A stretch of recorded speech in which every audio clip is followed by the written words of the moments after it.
सावधान। नमो अरिहन्ताणं नमो सिद्धाणं नमो आयर्याणं नमो वज्रायाणं नमो लोये सौवसाहुणम् प्रणमीय शिरसाणेमिं गुणरयणविभूषणं महावीरं सम्मतरयणनिलयं पयडिसमुकीर्तनं वोच्छं णमियोणनेमि चन्दम् असहायपरकमं महावीरं बन्धुदयसत्यजुत्तम् ओघादेशेथवं वोच्छम्। परम मांगलिक ग्रंथ श्री गोमठ सारजी कर्मकांड है। इसके रचयिता आचार्य भगवान श्री नेमिचंद्र सिद्धांत चक्रवर्ती हैं। इसमें 9 अधिकार हैं। इनमें से पहला अधिकार अपन ने पिछले बार के शिविर में प्रारंभ किया था और अभी दूसरा भी उसी समय प्रारंभ किया था और उसके बाद में बहुत दिन हो गए पड़े हुए, हम बीच का नहीं कर पाए, तो वो चीज़ यहाँ पे प्रारंभ हो रही है। दूसरे अधिकार में जो प्रकृति बंध, प्रदेश बंध, स्थिति अनुभाग बंध, ये 4 प्रकार के बंध थे, वो हमने पूरे कर लिए थे। उसके बाद के जो उदय के और योग स्थान के सत्व के प्रकरण हैं वो शेष हैं, वो अपन इस बार इस शिविर में पूरा करेंगे। तो जब भी हम कोई ग्रंथ प्रारंभ करते हैं, जैसे कि हमारी पुरानी जो लोग आते हैं सबको ही पता है और आपको जो शास्त्र पढ़ते हैं पता है, 6 बातें प्रारंभ करके अपन ग्रंथ का व्याख्यान प्रारंभ करते हैं। क्या है वे 6 बातें? आपको दिख रहा है? नहीं दिख रहा है, एक सेकेंड, हाँ अब दिखेगा। 6 चीज़ें कौन सी हैं? नाम, ग्रंथ का नाम क्या है? क्या है ग्रंथ का नाम? गोमठ सारजी कर्मकांड। इसी का दूसरा नाम है पंच संग्रह। पंच संग्रह क्यों है? 5 बातों का संग्रह है। बंधक, बद्धमान, बंध स्वामी, बंध हेतु, बंध भेद, ऐसे करके ये 5 चीज़ें हैं जिनका वर्णन इस शास्त्र में किया है, इसलिए इसको बोलते हैं पंच संग्रह। उनमें से जीव कांड है, उसमें 1 का ही संग्रह है, और कर्म कांड है, उसमें 4 का संग्रह है। बंधक का वर्णन है जीव कांड जी में, और बाकी बंध स्वामी, बंध हेतु, बंध भेद इत्यादि वो चारों चीज़ें जो हैं वो गोमठ सारजी कर्म कांड में है। इन दोनों को मिला करके बोलते हैं पंच संग्रह। गोमठ सार जीव कांड, गोमठ सार कर्म कांड, ये दोनों को मिला के उन्होंने गोमठ सारे नाम दिया है और उसी को सामूहिक रूप से पंच संग्रह कहा जाता है। फिर उसके बाद में ग्रंथ को रचने वाले कौन हैं, ग्रंथ की रचना किन्होंने करी है, तो आचार्य नेमिचंद्र सिद्धांत चक्रवर्ती देव, ऐसा तो अपन सब जानते ही हैं। लेकिन जब वे स्वयं विचार करते हैं इस बात का कि इस ग्रंथ के रचयिता कौन है, तो सबसे पहले वो याद करते हैं मूलकर्ता को। वास्तव में सबसे पहले इस बात को किसने कहा?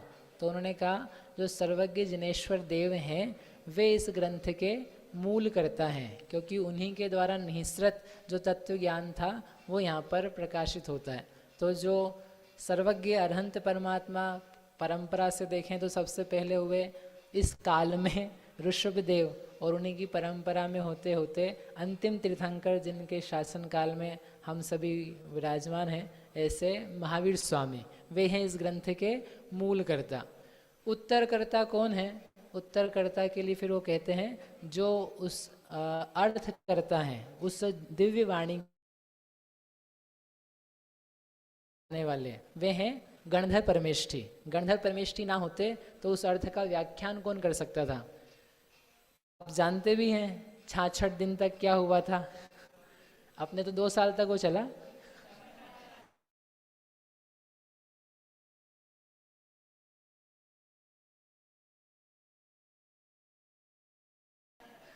छः दिन तक क्या हुआ था? तैयार था?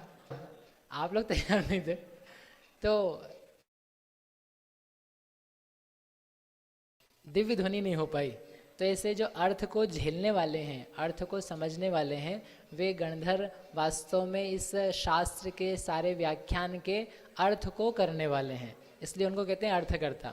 फिर उसके बाद में उत्तरोत्तर और उत्तर करता है, तो उन्होंने कहा उत्तर करता है जो आचार्य परंपरा प्रवाहमान है, जिन जिन आचार्यों के माध्यम से यह शास्त्र का प्रवाह बहता चला आ रहा है, वो सारे परमेष्ठी आचार्य मुनिराज उपाध्याय वे इस शास्त्र के उत्तर करता हैं। और उसके बाद के करने वाले फिर आचार्य नेमिचंद्र सिद्धांत चक्रवर्ती है। मैं आपको हमेशा ये बात बताता हूँ और मुझे हमेशा ही बता करके बहुत अच्छा लगता है कि ये कितनी बड़ी बात है कि कोई व्यक्ति यहाँ पर वर्तमान में कुछ भी लिख दे, 2 अक्षर भी लिख दे, तो उसके नीचे अवश्य ही अपना नाम डालना चाहता है और उसका क्रेडिट पूरा का पूरा खुद ही लेना चाहता है। लेकिन धन्य आचार्य, धन्य उनकी विनम्रता,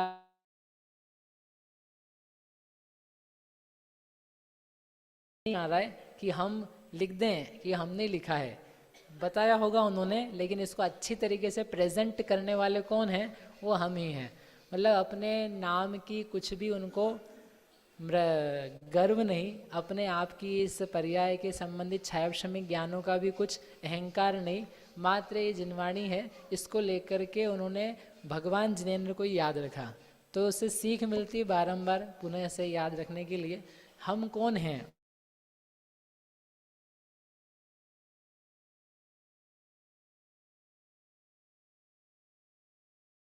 जैसे गणधर हैं वैसे हम आप में से तो कोई भी नहीं है, इसलिए धन्य आचार्यों को, धन्य उनकी मृदुता को, इस बात से अपने आप में मृदव धर्म की उत्पत्ति होवे, मृदुता आवे, ऐसी मंगल भावना समझ में आनी चाहिए। फिर है तीसरा प्रमाण, इस ग्रंथ का प्रमाण क्या है, यानी कितना लंबा चौड़ा विस्तार में है। तो वो कहते हैं 9 अधिकार हैं इसमें, और गाथाओं की तरफ से देखेंगे तो 972 गाथाएं हैं, और इतना बड़ा विस्तार से है तो कोई बात नहीं, अपन तो पार्ट्स में पढ़ते हैं। एक पार्ट पूरा हो गया, अब ये दूसरा पार्ट हो रहा है। अपन इस शिविर में पूरा नहीं पढ़ेंगे 972 तक, लगभग 450 तक पढ़ेंगे। 450 गाथा है तो उसमें 4 अधिकार अपने पूरे होंगे। उसके बाद के जो चैप्टर्स हैं वो भविष्य में यथायोग्य जैसा भी हो पाएंगे। भैया अभी तो पहले ही चालू हो रहा है और आप बाद की घोषणा कर रहे हो अभी तो झेलने दो। लेकिन आपको ध्यान रहे कि अपन पूरा नहीं पढ़ पाएंगे, और डरने की भी ज़रूरत नहीं कि इतना सारा मालूम पड़ा 972 तक पढ़ाएंगे तो पहले दिन से चालू हुई गाड़ी और मालूम ही नहीं पड़ा कब समाप्त हो गई। तो वो धीरे धीरे चलता हुआ जाएगा। तो चौथे अधिकार तक अपन करेंगे। अक्षर की तरफ से देखें तो कहते हैं संख्या, तो इसमें शब्द हैं, और अर्थ की तरफ से देखें तो उसके अनंत अर्थ हैं। हम शब्दों में, अक्षरों में तो थोड़ा ही बता पाएंगे, लेकिन जो उसके भाव हैं, वो भाव कितने हैं, भाव कितने चर्चित, थोड़े से, संख्यात असंख्यात। आप जितना समझोगे उसकी आप कीमत यानी शब्दों में गिनती कर सकते हो क्या? अगर हम नमो अरिहंताणम में अरिहंत को नमस्कार भी करते हैं, क्या उस नमस्कार को आप अक्षरों में बांध सकते हो? कितने अक्षर का नमस्कार है वो? बोलने का बांधा जा सकता है, लेकिन आपका जो समझना है, जो आपका भाव है, उसका कोई बंधन नहीं है, उसकी कोई माप नहीं है, वो भावात्मक है, वो अनंतात्मक है। वैसे ही शास्त्र में कहा जाने वाला जो प्रमेय है वो किसी अक्षरों की गिनती में नहीं है, वो अनंतात्मक है। इसलिए प्रमाण कितना है इसका? संख्यात भी है, अनंत भी है। भाव की दृष्टि से बहुत ज़्यादा भाव है। एक कर्म समझने के लिए आपको कितने अंतरंग के परिणाम निर्मल विशुद्ध करने होंगे, तब जाके वो कर्म नाम की चीज़ समझ में आती है। ऐसा विचारना। निमित्त क्या है इस ग्रंथ को रचने का? किसके निमित्त से, यानी किसी ने प्रश्न किया हो, कुछ उनको दिखा हो, किसी ने कहा हो, कोई घटना हो गई हो, ऐसा उस ग्रंथ के रचने का निमित्त क्या है? तो इस ग्रंथ के रचने का निमित्त प्रसिद्ध है। आचार्य नेमिचंद्र स्वामी धवल ग्रंथ का स्वाध्याय कर रहे थे, और फिर वो चामुंड राय ने उनसे पूछा आकर के तो कि आप क्या पढ़ते हैं, हमको ही बता दीजिए।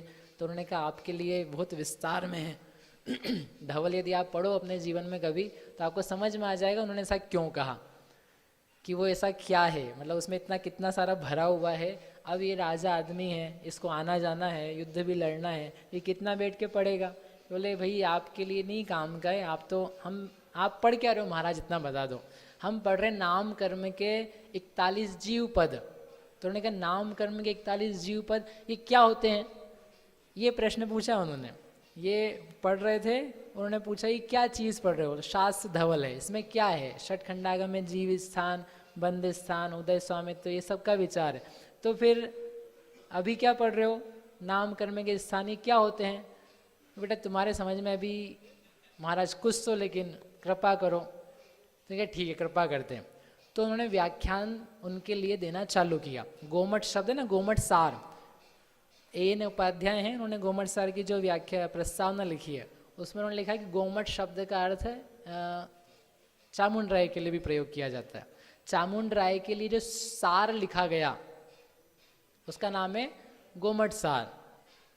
अगर वो ऐसा प्रश्न नहीं करते तो ऐसा सार नहीं लिखा था। उनको ध्यान में रख कर के जो षटखंडागम जी का सार लेकर के लिखा गया उसको उन्होंने नाम दिया गोमठ सार।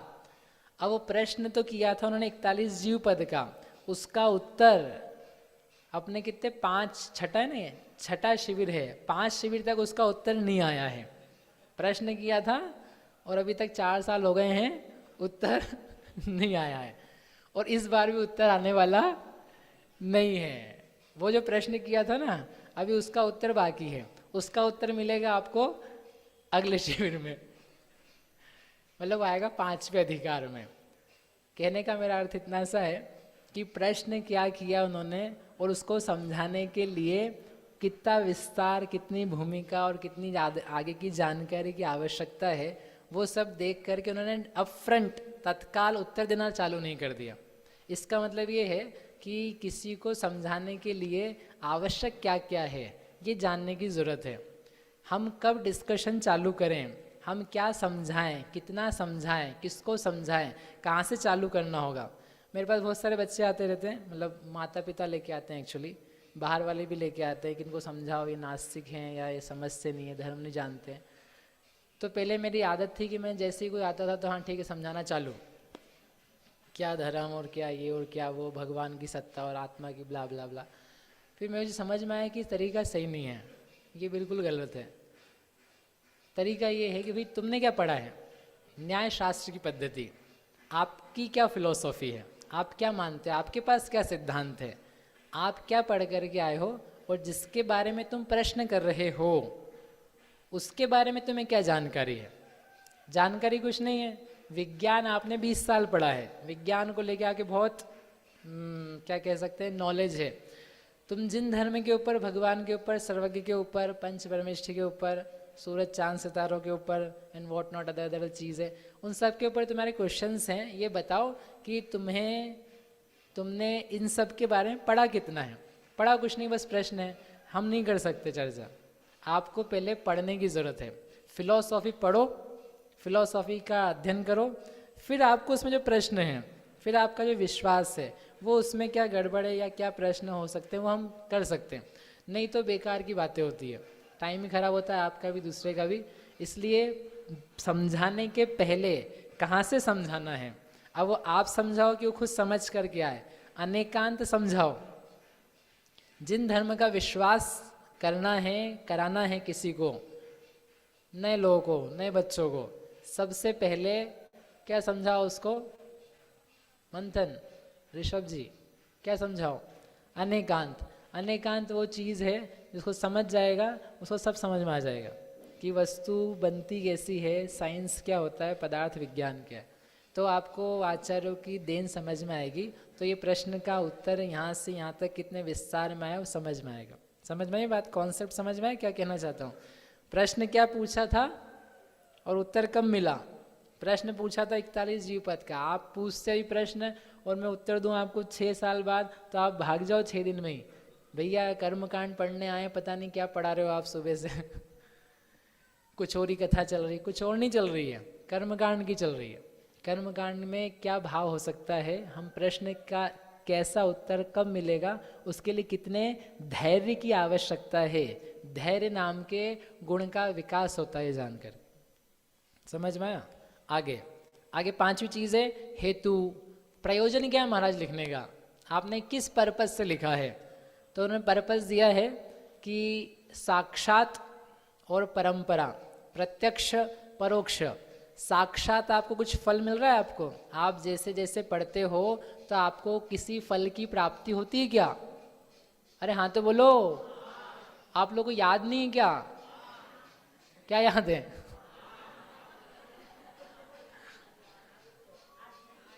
मैं नहीं भूला हूं, आप भूल सकते हो। नियम ये है, जल्दी बता देता हूं ताकि मुझे मेहनत नहीं करनी पड़े। क्या नियम है?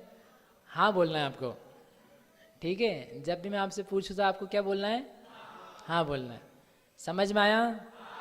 नहीं समझ में आया तो भी हाँ, इतना आपको काम याद रखना है।